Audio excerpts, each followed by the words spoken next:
afternoon, everyone. I really appreciate the opportunity. Last week, Secretary Blinken expressed his view that some of Russia's reported attacks did in fact constitute war crimes. He emphasized that the Department of State and other U.S. departments will be documenting and assessing the facts and the law surrounding these reports. The assessment has now concluded with a careful review of currently available information, both public and from intelligence sources. This review underpins the assessment that the Secretary announced today, that Russian forces are indeed committing war crimes in Ukraine.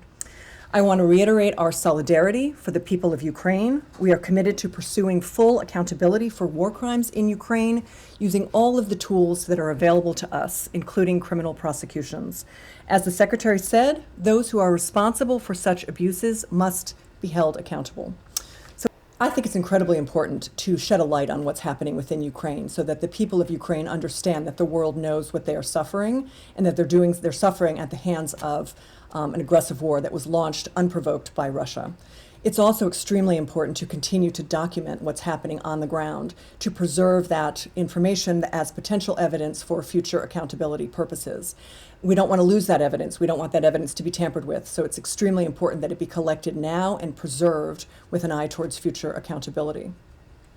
How do you determine responsibility in a military chain of command? And as you mentioned, there is a chain of command when it comes to a military like the Russian military.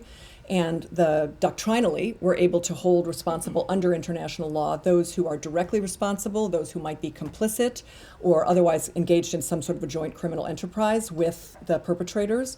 The doctrine of superior responsibility allows for commanders to be held responsible for acts committed by their subordinates if they're aware of those acts and they fail to either prevent them in advance or punish them after the fact. So all of those sort of criminal law tools could be used by any court that's able to seize jurisdiction in this particular case.